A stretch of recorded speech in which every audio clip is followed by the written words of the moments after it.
Salut à tous. Comment qu'ils vont les fans de rétro? Vous êtes bien sûr Rétro Solide les amis, et aujourd'hui, comme vous pouvez le voir à l'écran, on se retrouve une nouvelle fois sur du Metroid, en l'occurrence Metroid Prime, mais pas vraiment. Cette vidéo fait suite à ma review que j'avais fait sur Metroid Fusion, d'ailleurs un jeu qui globalement vous plaît beaucoup. Et ça c'est cool parce que c'est vraiment un super jeu. Et donc, on se retrouve aujourd'hui pour un petit let's play tuto en fin de compte que je voulais vous montrer. Alors, ça peut être trompeur, là vous voyez Metroid Prime tourner, mais en fin de compte, on ne va pas jouer à Metroid Prime, on va jouer à Metroid 1 sur NES. Mais enfin pas sur la NES, sur la GameCube. Allez, on voit ça après le générique.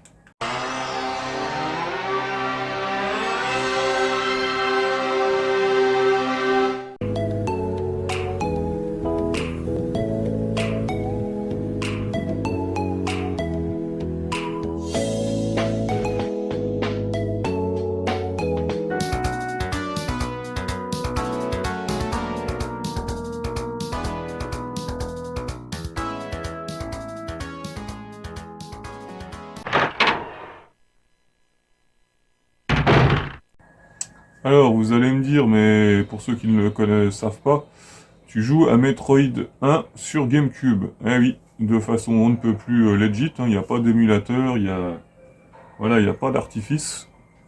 Alors je vais prendre la manette, je vais vous expliquer ça.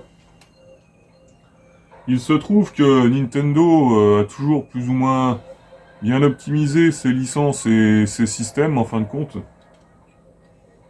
Puisque la GameCube est sortie dans la même tranche d'âge que la GBA, vous n'êtes pas sans le savoir, et que Metroid Fusion, ici présent, qu'on a vu la dernière fois, est sorti à 1 an d'intervalle avec cet épisode, Metroid Prime. Et bien en fait, vous voyez au menu principal, ici j'ai un bonus de connexion Metroid Fusion. Donc on appuie, voilà, et là on a joué à Metroid version NES. Donc je valide. Alors voilà, là j'ai directement l'écran du jeu. Alors il faut savoir que cette partie n'est pas accessible en fait si vous avez simplement Metroid Fusion. Je m'explique. Avant de jouer un peu à Metroid. Ici j'ai mon petit livret de Metroid Prime. Alors oui, c'est un peu une usine à gaz, mais en fin de compte c'est relativement simple. Et vous voyez ici, je vous mettrai le scan pour mieux voir, parce que là ça brille un peu. Qui vous explique en fait comment débloquer Metroid, donc NES, sur votre GameCube, car en fait le jeu est quelque part se trouve sur le disque de Metroid Prime. Alors c'est très simple. Mais en même temps, j'ai envie de dire, c'était, pour l'époque du moins, c'était quelque chose de très coûteux parce qu'en fin de compte, vous avez besoin, du coup, donc d'une GameCube, bien sûr, de Metroid Prime, donc ça fait quand même déjà la console plus un jeu, une carte mémoire pour pouvoir sauvegarder, et surtout, il vous faut ceci. Il vous faut ici une GBA, donc là c'est ma GBA SP modèle édition NES. Vous voyez cette grosse chose de brancher là, c'est le câble Link, donc il vous faut le câble Link en plus qui va sur la GameCube, et ici, dans ma console, le Metroid Fusion. Et donc, en fin de compte, il faut posséder une sauvegarde du jeu terminé de ce Metroid Fusion. Et à partir de là, si vous avez tous les éléments que je viens d'énumérer, eh bien il y a une manipulation qui est expliquée dans le livret ici, à effectuer avec la Game Boy et le jeu Metroid Prime. Tout expliqué à l'écran, en fait, il y a des boutons à appuyer pour synchroniser votre Game Boy avec votre GameCube. Et en fin de compte, ça vous débloque l'accès, donc nous le voyons ici, au tout premier épisode de la série, donc sorti en 1986, sur NES. Et donc, vous pouvez jouer à Metroid NES sans en posséder une copie physique et sans passer par l'émulateur. Alors, je vous dirais que c'est un peu une usine à gaz ce système, mais c'est vraiment cool d'avoir pensé à optimiser un peu cet écosystème. Mais je dois dire que pour les gens qui ont réalisé cette manip à l'époque, donc qui ont à l'époque des commercialisations des deux consoles, des deux jeux, qui ont payé tout au prix fort, ça fait quand même cher.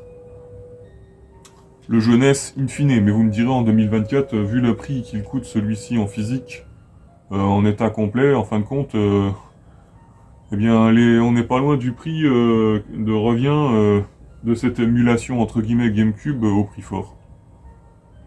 Donc voilà. Ce que je vous propose, c'est qu'on va essayer de jouer un petit peu et puis voir ce que ça donne. On part en gameplay. Bon, je dois vous avouer que j'ai testé juste avant.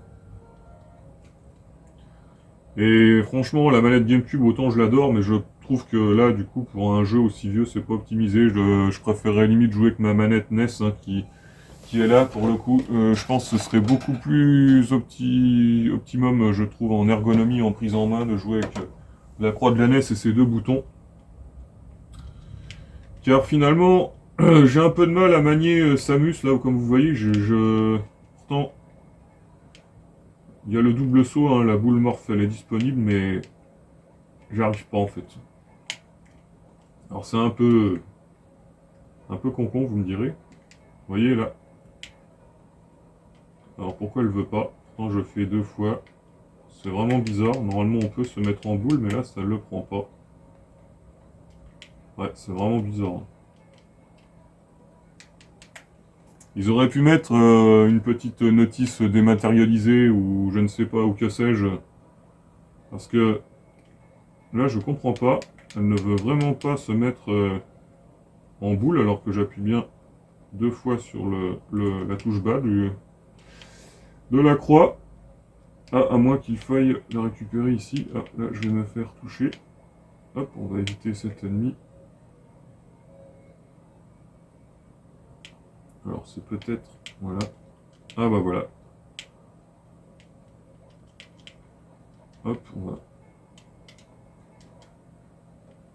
Voilà, disposer des ennemis. Et voilà. Mais alors, par contre, du coup, après, je ne sais pas par où il faut aller. Ah, là, on a des ennemis. Voilà.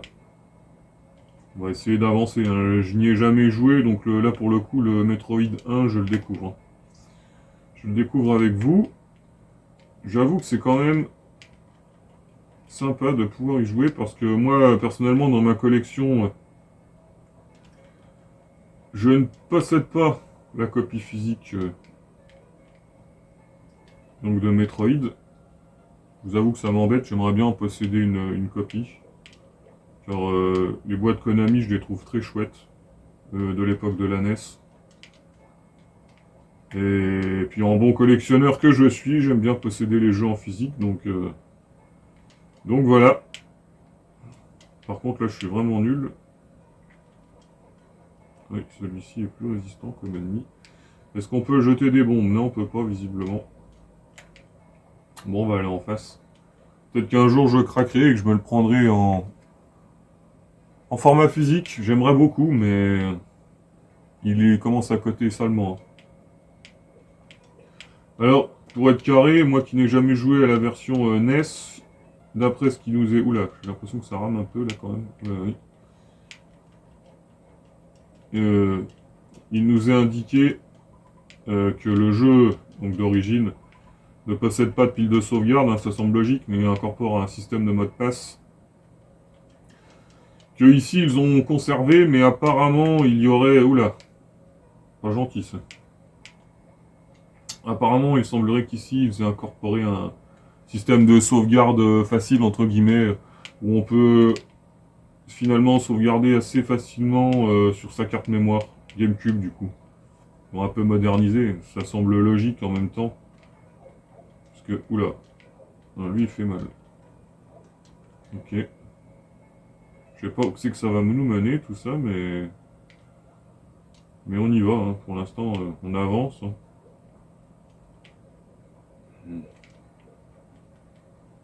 Je peux pas charger de rayon. Ouais. Lui, je me souviens, il faut le glacer normalement. De toute façon, j'ai juste le menu pause. Hein. Là, ici, c'est pour quitter, revenir à Metroid Prime. Ouais, les autres touches, ok. Ouais, bon.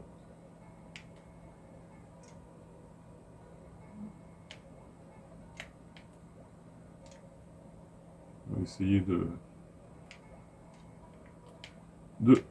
pas se faire toucher, mais d'arriver à destination, et puis dès qu'on pourra sauvegarder, on sauvegardera.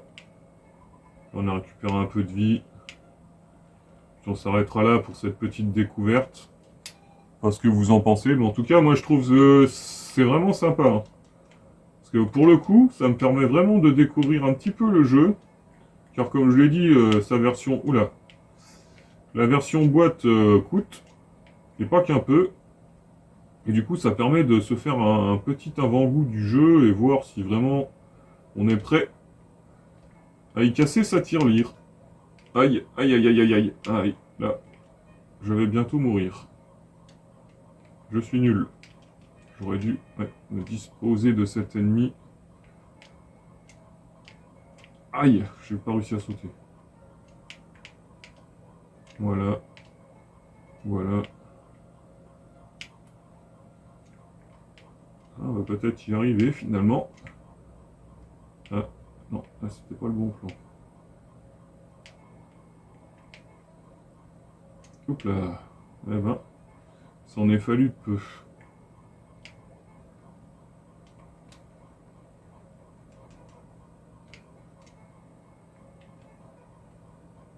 Ce qui est dommage, c'est que visible. Ah si, ça passe.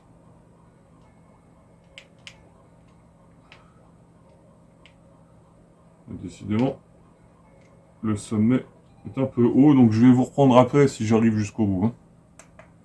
Bon, nous voici un peu plus loin, hein. J'ai réussi à atteindre la plateforme. D'ailleurs, ce qu'on peut en dire déjà, c'est que, premier abord, bon voilà, le gameplay reste le même, on n'a que deux boutons, hein, un bouton tir, un bouton sauter, vu qu'on est sur la version NES. Bon, visuellement, c'est pour du 8 bits, c'est pas vilain. Hein.